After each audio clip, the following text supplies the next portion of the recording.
everyone. Can you hear me? That's good. I can usually be heard in 3 counties. My name is Judith Brown. I am with Constant Contact and what they call an authorized local expert, which sounds like the title your mother would give you. I'd like to ask you, if you don't mind, if you haven't already, to please put your cell phones on vibrate. No one gets away from the little box anymore, especially if you're running a business. But if you could put them on silent, I would definitely appreciate that. My topic today is called email marketing, not email selling. Now, since I don't know the level of your expertise, I'm going to start with some basics. I'm going to lay a little bit of groundwork for Thomas and Maureen, who are going to talk more about social media and web-based marketing for your company. First of all, let me start with the facts of life, okay? No one goes into business for the marketing, or the payroll, or the paperwork. Nobody gets up in the morning that very first day and says, I am going to open a bake shop and I can hardly wait for my first HR crisis. Doesn't happen. But as business owners, we know that there are things that are absolutely necessary for your business. And advertising and marketing is one of them. Now, who here uses email for your marketing? Anybody? Okay. Is there anybody here who's a Constant Contact customer? Fantastic. Glad to see you. One of the reasons that I like the company is because they offer a tremendous amount of training. If you have not had a chance, and I am not pitching Constant Contact to anybody, if you've not had a chance to go on their YouTube channel, there is free training out there. You don't have to be a customer. They offer a 60-day free trial for their products. They're very generous with both their products and their knowledge. And the knowledge is what we're really about. Okay? That's what we're here for today, is to talk about how to use this. Now, email marketing is a relatively new form of communication in the human span of knowledge. I'm going to take you back to ancient times for a couple of minutes, to the days where our primary form of communication with the outside world happened once a day when we would walk out to the mailbox. Anybody remember that ancient practice? Right, I do too. It makes me ancient, but I don't mind it too much. And when you walked out to that mailbox, you grabbed the mail out, the first thing you did was what? You sorted it out and you threw away certain things, right? So you took that mail, usually standing over the trash can, and you took out those things that were absolutely most important. The bills, okay? Not that you like them, but they're going to come and repossess your refrigerator or something like that if you don't pay them. They tend to have no sense of humor about that. They become important. Those things you put aside. And then there are those things that are absolutely and obviously unimportant. Those circulars, the ones that are good for the bird cage, have you noticed they're about the size of a bird cage? Right, fantastic. Those immediately go into where? The round file, right there. And then there's that sweet spot of those things that aren't all that important, but you keep them anyway. Now, what would those things be? Coupons, of course. Those things that add value to your life. Do you keep all of the Valpak? Anybody? No. No, you sort through the Valpak, and again, you make an assessment. What adds value to your life? Those things you keep. What else do you keep out of the mail? The freebies, the giveaways. Yes, again, that's a value add. There are other things that you take out. Tell the truth here. Who keeps the catalogs? Right. We're not keeping the catalogs because we're necessarily going to buy everything or anything from the catalogs. We keep them because they're interesting. Yeah. They're educational. I look at them as museum shopping. I'm never going to buy half of this stuff, but isn't that fascinating? Look at that idea. That would be great for so-and-so. And all of a sudden, it starts me thinking. So those things that are adding value, those things that are engaging, and what else do we keep that is not a bill? Sorry, say it again. Tax refunds. Well, I think that's a value. I think those money coming in is always kept for a short time. So we keep those things. Sorry? We keep things that give us information. We keep things that foster relationships. Okay, somebody sends you a card. You don't have to keep it, right? But sometimes you do. So interesting, adding value, and fostering relationships. When it comes to email, don't you think that the people who are on the receiving end of your email are doing the same thing? They are sitting there making an assessment, yes, no, or maybe. Okay? And I'm sure that I am not alone in this. I no longer delete my emails one at a time. Anybody, you go to the computer, you select the entire thing, and then you click the ones you're going to keep because there's so much of it. Yes? So when you create those emails, does this point of view change your thoughts about email marketing? Think about this. You want your email to be like the physical mail that you save. You want it to be engaging, necessary, adding value, or fostering a relationship. That's what real marketing is about. Now, let me take you back here to a couple of the basics that I was talking about before. We throw around words like marketing and advertising and selling and all of that. Let's define our terms a little bit. Advertising is what we call getting the word out, letting people know you're there. Because let's face it, you may have the best little widget shop in wherever, but if nobody knows you're there, what is that? A failure, right? So what would constitute advertising in your mind? Signage, absolutely. What else? Your business card, absolutely. What else? Flyers, of course. These things are statements. I love you is advertising. I love you, can I have the car keys, is marketing. I can see we have parents in the room. Marketing is looking for a specific result, a measurable result. Okay? Marketing, however, is not the same as selling. Successful marketing results sometimes in good selling. Now, some of you are nodding your heads and some of you are going, what the dickens is she talking about? Well, let me break this down a little bit further.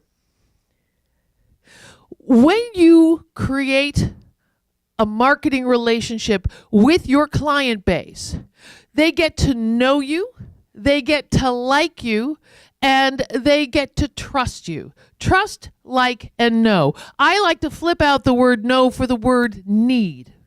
Okay? They trust you because they've had some sort of an interaction with you. They like you based on the nature of that interaction. And because they know you when they need you, they buy from you. Does that make sense? All right. So how do you engage in a marketing relationship that is not about selling? Because I'm going to tell you the straight up truth. Buy now, in the next 2 hours, does not work. I'm going to tell you that straight. Flash sale. Okay, unless you ordered 15 pallets of potatoes and they misheard you and they shipped you 50, flash sale. Holy cow, get these out of here. Is that going to foster a good relationship? No.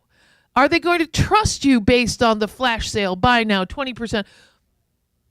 I am a big cookery fan. Okay, you can tell by my figure, I have a thing for food. I love Williams-Sonoma. Okay, can't afford some of that stuff. Wouldn't buy some of it either. Holy smokes. But they are constantly hitting me with what? 20% off, buy now, here's a coupon, here's a this, here's a that. Well, the cooking classes I'm taking. Because knowledge I'll take any day. But the all clad is staying on there because I don't care at 20% for the next 2 days or next day. I'm not headed there. It doesn't fit my life. I know they don't give a leaping, you know what, about my life. I like their products. I even kind of like the company, but I know they don't care about me. Okay? So while I glance at them, do I open those? Do I open those emails? No. I read the title and go, yeah, whatever. That's fine. Yeah. You what? You just close your. How many of you have unsubscribed to an email newsletter that you actively subscribe to? Oh, I can't tell you how many people this was, but if you're an email marketer, you should take note that about a half the room was saying, yeah, I've unsubscribed to something I subscribe to. So let's take another look at what email marketing really means. It means that you need to stop sitting behind your computer and creating an email blast. Anybody here want to be blasted? Okay, good, because I don't either. Okay, and I work with this stuff. You need to stop thinking about what you want from your customer and start thinking about what they need from you, how they're going to come to know you. If they can't wait for your next newsletter because it is so entertaining, informative, interesting, that's an email that's going to get opened. Constant Contact sees 55 billion with a B emails go through our servers every year. How many of them do you think are selling? Most of them. Instead of fostering relationships, most of them are selling. Now, we have some very strict standards around spam. We are very, very strict about don't send emails to people who haven't given you permission. So they're not sending out spam, but they're sending out ineffective work. And that's what I want you to stop and think about. They need to trust you, they need to know you, and they need to like you. Now, how would you make that happen with an email marketing campaign? Somebody give me a shout out. What would you send? Information. Of what kind? Their marketing information. How do you mean? What do you do? Something that would help their marketing department. What do you do for, what is your business? Oh, okay, packaging. So yeah, absolutely sending information that helps their packaging department. Okay, what else would you do? Yes. Mm-hmm.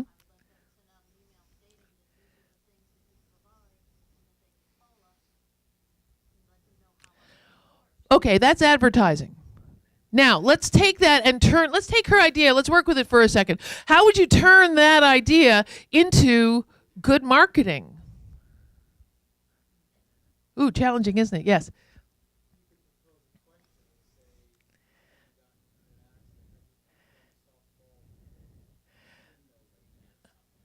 Okay, let me take that and piggyback on that and take it a little bit further. What if you sent out a survey to your existing customers and said, what is the most likely thing to, most likely accident? Okay, and then return the information to them and say, most likely accident is a kid throwing a baseball through a window. Here's how you can prevent this, or here's how you can, if this has happened to you, call us. And let me take this even one step further. How about you send them not just, here's what we provide, but here's the benefit to you. Did you know that there's an energy saving from replacing your windows with this particular kind of e-glass? Here's an energy saving, did you know, is a great way to think of this. Would you want to get, as a consumer, would you want to constantly get emails that say, we sell glass, we sell glass, we sell glass, we sell glass? Would you? Maybe not so much. So you want to think like you're the consumer. What would you want to get? What is your name? Bill. Now, I see you've walked in with this lovely lady. Are you somehow associated? Oh, okay. So I'm going to take Bill over here. Bill's a nice guy, right? Bill is, are you single? Oh, okay, darn. Well, usually, okay, for the moment, he's not married. Let's assume that Bill is single. and he's going out on a date. No, I see the jewelry, but I'm ignoring it. He's going out on a date, right? And let's say Bill, nice guy, right? Seems like a pleasant fella, until he gets on the date and all he does is talk about himself. How's that date going to go, Bill? Not too well. Right, it's going downhill rapidly because in relationship, it's a give and take. So when you use email marketing to ask your market what they need, you gain valuable information. Again, advertising is putting it out there. It is a one-way communication. And as we're going to talk about with social media in a little bit, what you want these days and what you're going to get is two-way communication. Use your email marketing to gain information, to make sure that people feel that they are heard, to foster a relationship so that when they need you, they know you. Make sense? Terrific. I'm going to go on a little bit more about how to make the marketing work for you. If you don't start with a goal in mind, and by the way, goals like I should be on Facebook or I've got to get my message out there are what we would call, I did a lot of teaching. I've been in adult education for over 25 years. These are what we call poorly defined goals. Okay? They're kind of too broad. You don't know when you've made success out of them. So you want to create marketing goals that you can measure. I need to get more women in the store. Okay? All the guys have bought all my boots here, and I've got tons and tons of women's boots, and I know there are women out there who need the boots. I need to get more women in my store. I need to do it before January, and I need to increase the number of female clients by, I'm going to say, about 20%. With those goals in mind, how does your marketing shape itself? Are you going out there going, buy now, buy now, buy now? No, because number one, women don't respond to that very well. They go, you say buy now, they go, oh yeah? Watch this. Have you put that on sale yet? But if you want more women in there, you're going to be more welcoming, accommodating. You're going to ask questions about the things that they want and that they need. You're going to offer them value for their busy lives, for their families, for their careers. You see how having good goals makes it possible to market well? Okay, so let me go around one more time with the goals and how to define your success. Once you've put your stuff out there, once you've decided on a goal, you've set up, by the way, an editorial calendar. Does anybody know what an editorial calendar is? No? Yes? Oh, one nod. Okay, good. Yes, two nods. All right. An editorial calendar is this great little tool, simplest thing as can be. Doesn't have to be high tech. I love my technology. My business is social media marketing. Okay, but I have a calendar. Like, you don't have to boot it, and it runs in airplane mode. Trust me, little piece of paper, and all you say is what you're running, what specials you're running, and when you're going to start marketing them, and what results you want. Just write it down. Okay? So let me recap because my time is running out. Number one, you're creating a relationship, not a sale. Okay? They have to trust, like, and know you for when they need you. You need to create goals that are relevant not just to your business, but to your client base. And you need to plan in time how you're going to send out these emails. Everybody looks at their email. Not everybody looks at their Facebook, Twitter, LinkedIn, all that sort of thing. So you want to tie everything together into one cohesive group. Does this make sense? All right. Any questions? Anything you'd like to add before I turn the mic over? No? Wow. Oh, yes. Our program starts free. Your first 60 days are free. After that, it's based on what tools you use and how many people are on your list. I could go on and on and on like that. But if you're interested, you can go to my website, and on my page there's a resource button. Click the Constant Contact free trial and get started. Give it a shot. Go for a test drive. Anybody else? By the way, people from Constant Contact will call you and answer all of your questions. Do let them, okay? Their nurture stream is incredible. Their people are really awesome.